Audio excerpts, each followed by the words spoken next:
We're here with Assemblywoman Crystal Peoples to discuss her recent trade mission to China.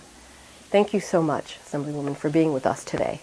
My pleasure. Thank you for allowing me the opportunity to discuss a great trip. Great, great. Can you give us a little background on the purpose of the trade mission and why you were chosen to represent Western New York?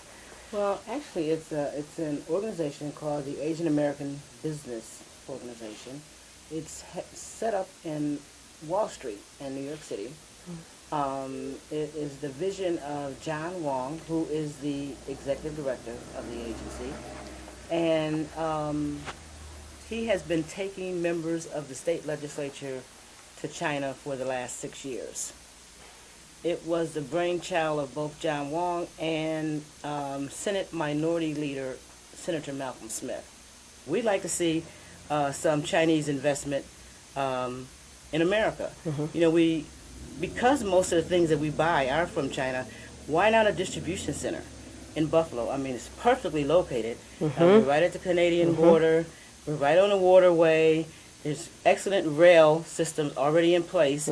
Even in the inner city Buffalo, there's rail access. Right. There's thruway access. There's expressway access. There's public transportation. So, you know, we're looking at bringing John Wang, the executive director, into Buffalo sometime at the end of June to meet with the mayor, our Mayor Brown, and his economic development team to see what kind of ideas we can come up with to get both Chinese investment here and to get Americans, Buffalonians, New Yorkers, opportunities to invest in China as well. In totality, there's 1.5 billion people in China, and because they've been able to take 500 million people out of poverty into the position where they can buy things, then we should be trying to sell them something because they had the money to buy it with. And so I think that it goes both ways. You know, they should look at investments here, but we should also be looking at investments there. You know, to be honest, I was really a little bit outdone that I didn't see more American cars there. You know, because most people in China, the vast majority of people, they used to all just be bicyclers. Right. Well, you know, obviously with 1.5 billion people, there's still a lot of people riding bicycles, but there are a lot of people buying cars. And I want to say it was Beijing. I'm not really sure if it was Beijing or Shanghai. But, you know, I read a statistic in one of those cities that they sell 1,000 cars a day.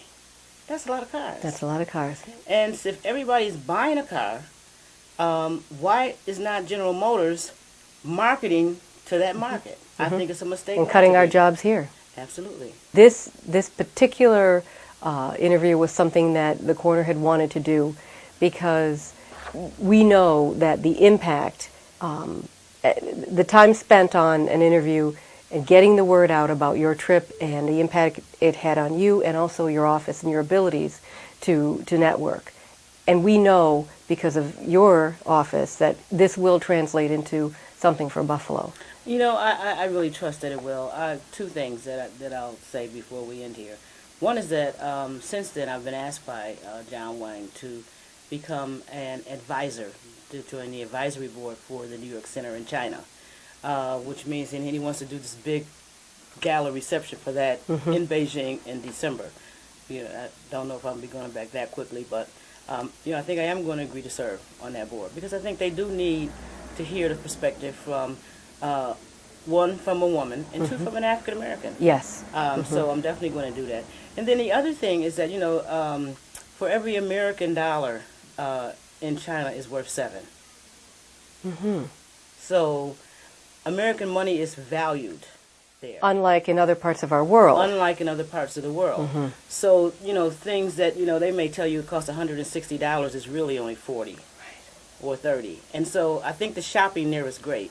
So Larry Seabrook, who is a council member, actually he's a former New York State Senator, a former New York State Assembly member, and now a city council member in the Bronx in New York City. He and I were the two African Americans that were on the trip. And, you know, we really kind of, after, you know, seeing a lot of things here, is that there should be some opportunities for Chinese businessmen to joint venture with African American business people in the state of New York for either real estate development and or retail.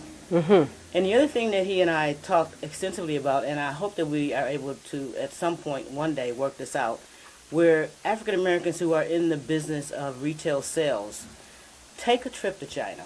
Yes. And because the shopping is very good there, when you consider that every dollar you spend is worth 7 It's worth there. 7. That's good anywhere. That's good That's anywhere. good odds anywhere. But since they make everything there, and by the time you buy it from somebody here and then sell it in your store, Right. Your markup is smaller. If you go over there and do your shopping and come back, then your markup is bigger. Well, thank you again. You're very welcome. And I hope we can continue this conversation. If you do accept that appointment, let us know. Okay. Let us know. Yeah. Maybe we'll make sure we let the corner know when John Wang is in town. Perhaps Thank you can do you. an interview with him as well. Yes, I will have those questions ready. All right. Thank Okay. you. Thank you You're so welcome. much. This is Kimberly Trent reporting for The Corner. Log on, register, and be heard.